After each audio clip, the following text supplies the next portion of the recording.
Hey doctor, I'm old enough to manifest my quirk. What do you think my powers are gonna be? Flames? Telekinesis? Super strength? You can make sarcastic ass videos.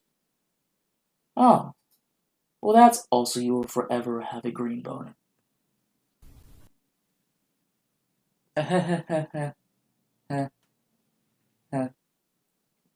Hate my life.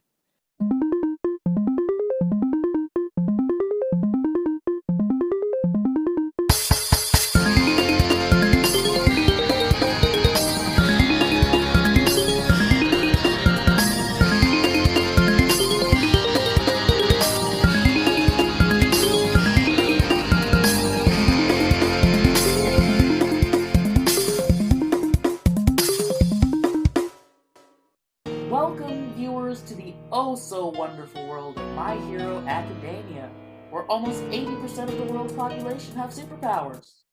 So that leaves 20%, and alright. Interesting. Really though, why is Deku the only quirkless person we come across? Where are these other quote-unquote outcasts who are so misfortunate to not have a quirk? And what makes quirks so damn important that our boy Midoriya is willing to eat All Might's pubes to get one? And so, I held out my weak, quirkless hands and grabbed the future. Eat this!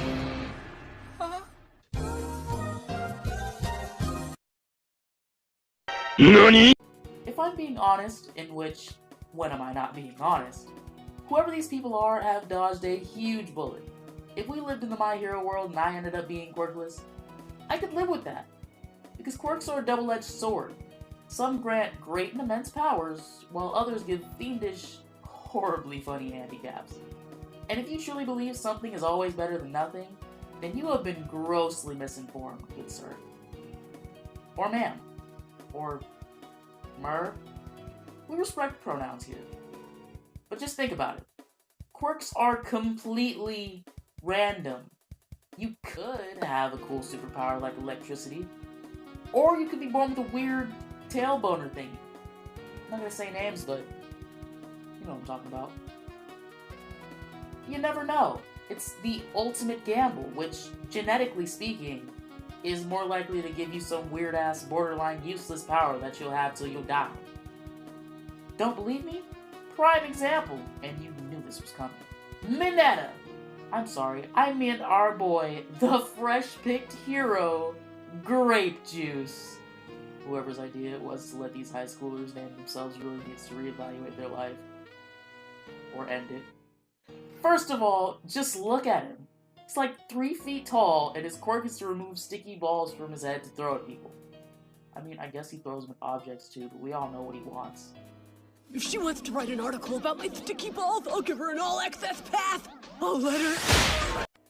Before we even begin to talk about how Mineta would be utterly destroyed in a fight with literally any of the villains that we've seen so far, there's something more important to discuss. Like, how in the actual hell did Mineta pass the entrance exam? For those of you who haven't seen it, I don't know why you're here, but whatever floats your boat, I guess. The entrance exam requires the participants to destroy robots literally the size of building. I want to know how Mineta possibly used his quirk to complete this process and get accepted in the UA. Maybe they found him crying under a robot, and the UA staff let him in out of pity. I don't know. All I know is, I doubt anyone would want Mineta's sticky balls as their lifelong superpower. Air quotes around super because, God, would that be a handicap. I mean, think about how weird that would be. Instead of hair, you have extra balls of whatever the hell those are on his head that can just be removed, but also stick to things. No hats, laying down, hairstyles, for women. Seems like a handicap to me, fam. Another example, if that wasn't enough for you, is Toru. Yes, I am aware that there is a blank screen in front of you right now. I am not an idiot.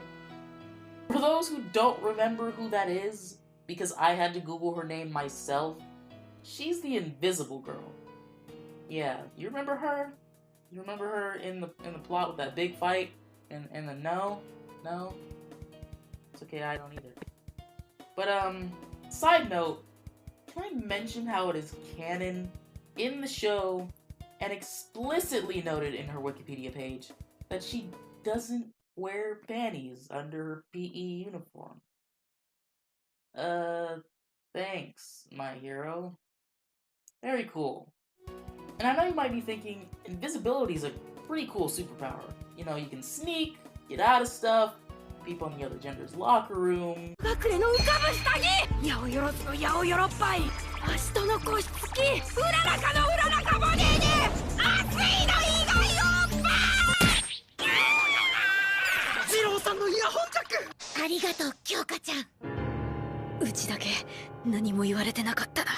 You know, normal My Hero shiz. Well, it is. Except when you can't turn it off. Like, was she born invisible? How in the hell did the doctors know she was born? How in the hell did she use purely invisibility to take down bots? And, I don't know, pass the entrance exam? How in the hell did she not just pull a Shizuka Joestar and freaking disappear? Who is Shizuka Joestar, you ask? Just another character who, like Toru, is invisible both physically as well as to the plot. And as the last note on Toru, if you thought there was finally a BNHA character there wasn't hentai of, think again. Yep.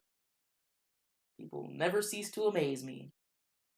Or disgust me. Mostly the latter. Moving on. Next sucker, Hanta Sero. Or Cellophane? I don't know why, that sounds a hell of a lot cooler than Tape Man. That all said, sadly, his quirk is not nearly as cool. At least Invisible Girl's quirk could be useful at times. His worst enemy is long-sleeve shirts. I'm surprised he doesn't die of hypothermia in the winter. And if that wasn't enough, his elbows permanently look like and dispense tape. Very attractive. Nothing sets the mood quite like tape. No bondage. High schooler, thank you, my hero, but I very much enjoy my normal person arms that very much won't get stuck whenever I rest my elbows on the table. How do his elbows not just stick to everything? These are important questions that need to be answered, goddammit. It's not even duct tape. Whatever. Moving on. Can we just ask the question that everyone wants to know the answer to, but never actually knew that they did? Blood quirk people. You know, Toga, Stain, all them. Yeah. Can someone tell me just how these people found out what the hell their quirk was? It's like they were playing tag on the playground with their friends, and one of them trips and scrapes their knee, and then they're just like, you looking kinda good out here, fam. Blood looking kinda tasty. Okay. Hey, you mind if I just get a little, what? A little taste? What? Just a little, come here. Just a little. NANI?! Yeah, that's exactly how that happened. You're welcome. Now you can sleep peacefully at night. And never again. I don't know. But if your friend ever asks to just lick your blood, as friends do, don't yell at them or report them for sexual harassment. Just be a pal and do it. It's for their quirk. It's for science. Or maybe they're a vampire. Like I said before, I don't know. But it's 100% safe. Probably. And if you're the one doing the licking, well then good for you. You totally won't get AIDS. Totally. Or, sorry. But the point being made is you don't want any of these powers. I don't want any of these powers. If you want any of these powers, at least those of the licking variety, well then I'm assuming you give off very rapey vibes. Unless you're a blonde tsundere. then you just attract other people that give off even more rapey vibes. It's a vicious cycle. And if that wasn't enough, icing quirk on the cake, Word Bubble Guy. And you thought I forgot about him. Actually, you forgot about him. He only kind of shows up sometimes in the background, and his quirk is literally just making words appear in midair. Powerful stuff. Powerful stuff indeed. And the sprinkles on that icing on that cake is that all of the people who have quirks, a solid 15% of them were born furries. Poor souls. I think this is the point where a normal YouTuber would ask you to like and subscribe, but, you know, I'm not a normal YouTuber, and I'm not gonna ask you. I'm telling you. Do it. Trust me. My mom used to date Duolingo Owl. They'll show up to your house. Spare yourself. Crazy. Anyway, this has been the first episode of Powers Suck, and yes, for those select few still listening, I said first. This will be a series, and you will like it.